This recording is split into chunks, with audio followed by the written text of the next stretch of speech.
नमस्कार दोस्तों, आज हम बात करेंगे जगन्नाथ मंदिर के इतिहास और कथा के बारे में। पुरी का जगन्नाथ धाम चारों धामों में से एक है। यहाँ भगवान जगन्नाथ बड़े भाई बलभद्र और बहन सुभद्रा के साथ विराजते हैं। हिंदुओं के प्राचीन और पवित्र 7 नगरियों में पुरी उड़ीसा राज्य के समुद्री तट पर बसा है। जगन्नाथ मंदिर विष्णु के 8वें अवतार श्री कृष्ण को समर्पित है। जगन्नाथपुरी भारत के पूर्व में बंगाल की खाड़ी के पूर्वी छोर पर बसी हुई है, जो कि उड़ीसा की राजधानी भुवनेश्वर से थोड़ी दूरी पर है। पुराणों में इसे धरती का बैकुंठ कहा गया है। यह भगवान विष्णु के 4 धामों में से एक है। इसे श्री क्षेत्र, श्री पुरुषोत्तम क्षेत्र, शाक क्षेत्र, नीलाचल, नीलगिरी और श्री जगन्नाथपुरी भी कहते हैं। माना जाता है कि भगवान विष्णु जब चारों धामों पर बसे अपने धामों की यात्रा पर जाते हैं तो हिमालय की ऊंची चोटियों पर बने अपने धाम बद्रीनाथ में स्नान करते हैं। पश्चिम में गुजरात में द्वारिका में वस्त्र पहनते हैं, पुरी में भोजन करते हैं और दक्षिण में रामेश्वरम में विश्राम करते हैं। द्वापर के बाद भगवान कृष्ण पुरी में निवास करने लगे और बन गए जग के नाथ अर्थात जगन्नाथ। यहाँ लक्ष्मीपति विष्णु ने तरह तरह की लीलाएं की थी।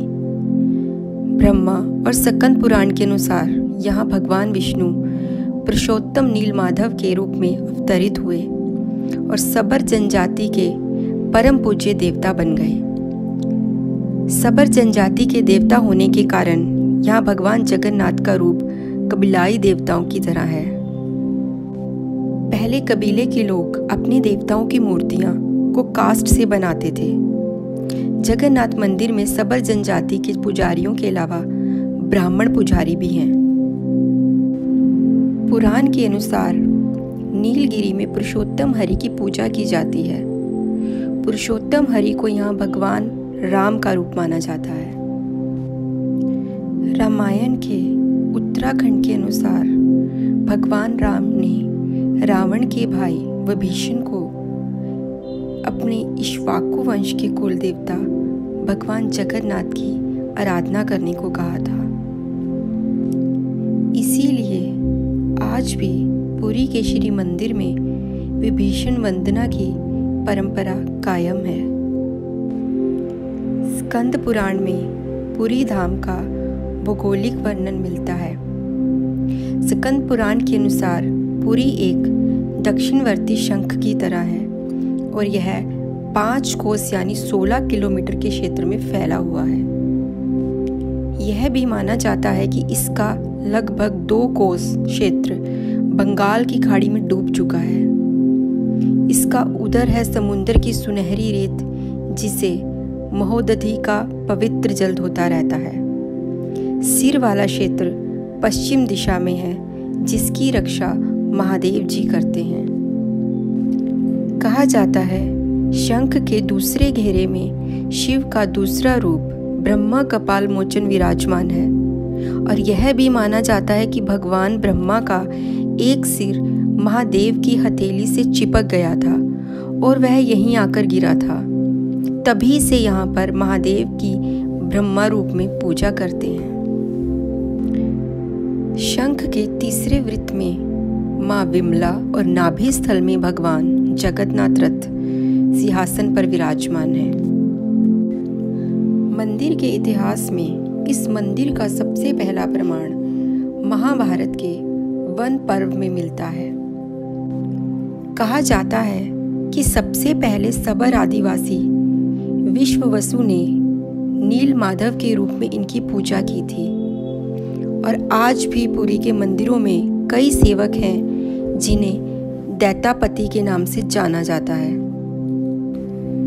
पुरी का जगन्नाथ मंदिर सारे दुनिया में प्रसिद्ध है। इस प्रसिद्ध मंदिर से जुड़ी कई कथाएं लोकप्रिय हैं। उनमें से एक कथा इस प्रकार है। एक बार माता यशोदा, देवकी जी और उनकी बहन सुभद्रा वृंदावन से द्वारका आई। उनके साथ मौजूद रानियों ने उनसे निवेदन किया कि वे उन्हें श्री कृष्ण की बाल लीलाओं के बारे में बताएं। माता यशोदा और देवकी उन रानियों को लीलाएं सुनाने के लिए राजी हो गई। उनकी बातों को कहना और बलराम सुन न ले, इसलिए माता देवकी ने बहन सुभद्रा को बाहर दरवाजे पर पहरा देने के लिए कहा।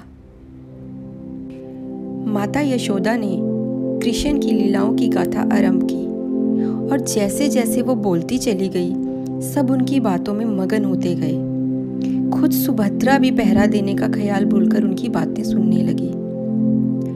इस बीच कृष्ण और बलराम दोनों वहां आ गए और इस बात की किसी को भनक नहीं हुई। सुभद्रा भी इतनी मगन थी कि उन्हें पता न चला कि कहना और बलराम कब वहां आ गए। और तब भगवान कृष्ण और भाई बलराम दोनों ही माता यशोदा के मुख से अपनी लीलाओं को सुनने लगे। अपनी शैतानियां और क्रियाओं को सुनते सुनते उनके बाल खड़े होने लगे। आश्चर्य की वजह से आंखें बड़ी हो गई और मुंह खुला रह गया। वहीं खुद सुभद्रा भी इतनी मंत्रमुग्ध हो गई कि प्रेम भाव से पिघलने लगी। और यही कारण है कि जगन्नाथ मंदिर में उनका कद सबसे छोटा है। सभी कृष्ण जी की लीलाएं बड़े ध्यानपूर्वक सुन रहे थे कि इसी बीच वहां नारद मुनि आ गए। नारद मुनि जी सबके हाव भाव देखने लगे। सबको एहसास हुआ कि कोई आ गया है, इस वजह से कृष्ण लीला का पाठ यहीं रुक गया। और तभी नारद जी ने कृष्ण जी से उस मन को मोह लेने वाले अवतार को देखकर कहा, वाह प्रभु, आप कितने सुंदर लग रहे हैं। आप इस रूप में अवतार कब लेंगे? उस वक्त कृष्ण भगवान ने कहा कि वह कलयुग में ऐसा अवतार जरूर लेंगे। वादे के अनुसार कलयुग में श्री कृष्ण ने राजा इंद्र यमुन के सपने में आए और उनसे कहा कि वह पुरी के दरिया किनारे एक पेड़ के तने में उनका विग्रह बनाएं और बाद में उसे मंदिर में स्थापित करा दें। एक बार भगवान विष्णु ने उनको सपने में दर्शन दिए और कहा, नीलाचल पर्वत की एक गुफा में मेरी एक मूर्ति है, उसे नील माधव कहते हैं। तुम एक मंदिर बनवाकर उसमें मेरी यह मूर्ति स्थापित कर दो। राजा ने अपने सेवकों को नीलाचल पर्वत की खोज में भेजा। उनमें से एक था ब्राह्मण विद्यापति। विद्यापति ने सुन रखा था कि सबर कबीले के लोग नील माधव की पूजा करते हैं और उन्होंने अपने देवता की इस मूर्ति को नीलाचल पर्वत की गुफा में छुपा रखा है। वह यह भी जानता था कि सबर कबीले का मुखिया विश्ववसु नील माधव का उपासक है और उसी ने मूर्ति को गुफा में छुपा रखा है। चतुर विद्यापति ने मुखिया की बेटी से विवाह कर लिया। आखिर में वह अपनी पत्नी के जरिए नील माधव की गुफा तक पहुंचने में सफल हो गया। उसने मूर्ति चुरा ली और राजा को लाकर दे दी। और वहां विश्ववसु अपने आराध्य देव की मूर्ति चोरी होने से बहुत दुखी हुआ। अपने भगत के दुख से भगवान भी दुखी हो गए। भगवान गुफा में लौट गए, लेकिन साथ ही राजा से वादा किया कि वो एक दिन उनके पास जरूर लौटेंगे। बस वो उनके लिए एक विशाल मंदिर बनवा दे। राजा ने मंदिर बनवा दिया और भगवान विष्णु ने मंदिर में विराजमान होने के लिए कहा। भगवान ने कहा कि तुम मेरी मूर्ति बनाने के लिए समुद्र में तैर रहा पेड़ का बड़ा टुकड़ा उठाकर लाओ, जो द्वारिका से समुद्र में तैरकर पुरी आ रहा है। राजा के सेवकों ने उस पेड़ के टुकड़े को तो ढूंढ लिया, लेकिन सब लोग मिलकर भी उस पेड़ को नहीं उठा पाए। तब राजा को समझ आ गया कि नील माधव के अन्य भगत सबर कबीले के मुखिया विश्ववसु की ही सहायता लेनी पड़ेगी। सब उस वक्त हैरान रह गए जब विश्ववसु भारी भरकम लकड़ी को उठाकर मंदिर तक ले आए और अब बारी थी लकड़ी से भगवान की मूर्ति गढ़ने की। राजा के कारीगरों ने लाख कोशिश कर ली, लेकिन कोई भी लकड़ी में एक छेनी तक भी नहीं लगा सका। तब तीनों लोक के कुशल कारीगर भगवान विश्वकर्मा एक बूढ़े व्यक्ति का रूप धार कर आए। उन्होंने राजा को कहा कि वे नील माधव की मूर्ति बना सकते हैं, लेकिन साथ ही उन्होंने अपनी शर्त भी रखी कि वे 21 दिन में मूर्ति बनाएंगे और अकेले में बनाएंगे। कोई भी उनको मूर्ति बनाते हुए नहीं देख सकता और उनकी यह शर्त मान ली गई। लोगों को आरी, छेनी, हथौड़ी की आवाजें आती रही, लेकिन राजा और रानी गुड़ीचा अपने को रोक नहीं पाए। वह दरवाजे के पास गई तो उसे कोई आवाज सुनाई नहीं दी। वह घबरा गई। उसे लगा बूढ़ा कारीगर मर गया है। उसने राजा को इसकी सूचना दी। अंदर से कोई आवाज सुनाई नहीं दे रही थी, तो राजा को भी ऐसा लगा कि शायद कारीगर को कुछ हो गया है। सभी शर्तों को और चेतावनियों को दरकिनार करते हुए राजा ने कमरे का दरवाजा खोलने का आदेश दिया और जैसे ही कमरा खोला गया तो बूढ़ा व्यक्ति गायब था और मंदिर में 3 अधूरी मूर्तियां मिली। भगवान नीलमाधव और उनके भाई के छोटे छोटे हाथ बने थे, लेकिन उनकी टांगें नहीं थी, जबकि सुभद्रा के हाथ पांव बनाए ही नहीं गए थे। राजा ने इसे भगवान की इच्छा मानकर इन्हीं अधूरी मूर्तियों को स्थापित कर दिया और तब से लेकर आज तक तीनों भाई बहन इसी रूप में विराजमान हैं। दोस्तों, अब हम मंदिर के उस रहस्य के बारे में बात करते हैं जो जगन्नाथ मंदिर से जुड़ा हुआ है, और वह है भगवान श्री कृष्ण का दिल। भगवान श्री कृष्ण भगवान थे, लेकिन उन्होंने एक धरती पर जन्म लिया था। पौराणिक कथाओं के अनुसार एक बार भगवान श्री कृष्ण वन में लेटे हुए पीपल के पेड़ के नीचे विश्राम कर रहे थे और तभी एक बहेलिये ने गलती से उन्हें हिरन समझकर तीर से वार कर दिया। इसके बाद श्री कृष्ण ने नदी किनारे अपना मानव शरीर त्याग दिया और बैकुंठ चले गए। जब पांडवों को यह खबर मिली तो वे द्वारिका पहुंचे। श्री कृष्ण ने सोमनाथ के पास अपनी देह त्यागी थी। पांडवों ने श्री कृष्ण के शरीर का रीति रिवाज से अंतिम संस्कार किया। तभी पांडवों ने देखा कि श्री कृष्ण का पूरा शरीर तो जल गया है, लेकिन उनका दिल अब भी धड़क रहा है। उसमें से अग्नि निकल रही थी, तो इसे देखकर पांडव चकित हो गए।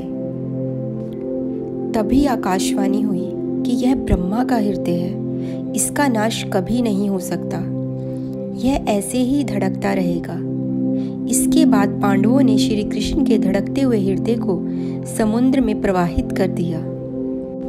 समुद्र में पहुंचने के बाद भगवान श्री कृष्ण के हृदय ने लकड़ी के एक लट्ठे के रूप में ले लिया और फिर तैरते तैरते उड़ीसा के समुद्र तट पर पहुंच गया। जब भगवान श्री कृष्ण का हृदय उड़ीसा के तट पर पहुंचा तो वहां के राजा को उसी रात सपना आया। श्री कृष्ण ने सपने में राजा को दर्शन दिए। कृष्ण ने सपने में उनसे कहा कि वह समुद्र तट पर एक लकड़ी के लट्ठे के रूप में मौजूद है, उससे मूर्ति का निर्माण करवाया जाए। सुबह उठकर राजा समुद्र तट पर पहुंचे। वहां उन्हें लकड़ी का लट्ठा दिख गया। राजा ने लट्ठे को ले लिया और उन्होंने इसे जगन्नाथ की मूर्ति के भीतर स्थापित कर दिया। उस दिन से लेकर आज तक वह लट्ठा भगवान जगन्नाथ की मूर्ति के भीतर है।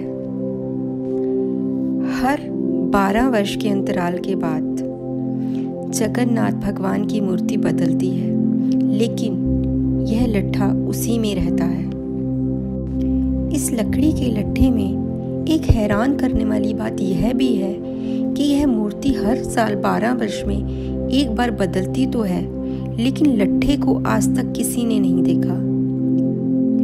मंदिर के पुजारी जो इस मूर्ति को बदलते हैं, उनका कहना है कि उनकी आंखों पर पट्टी बांध दी जाती है और हाथ पर कपड़ा ढक दिया जाता है, इसलिए वे आज तक उस लट्ठे को देख नहीं पाए हैं। पुजारियों के अनुसार वह लट्ठा इतना सॉफ्ट होता है मानो कोई खरगोश उनके हाथ में फुदक रहा है। पुजारियों का मानना है कि अगर कोई व्यक्ति इस मूर्ति के भीतर छिपे ब्रह्मा को देख लेगा तो उसकी मृत्यु हो जाएगी। इसी वजह से जिस दिन जगन्नाथ की मूर्ति बदली जानी होती है, उड़ीसा सरकार द्वारा पूरे शहर की बिजली बाधित कर दी जाती है।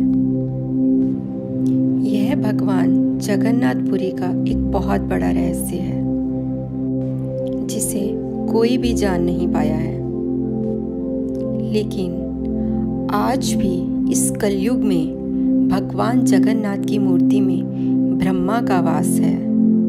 बोलो जगन्नाथ भगवान की जय हो।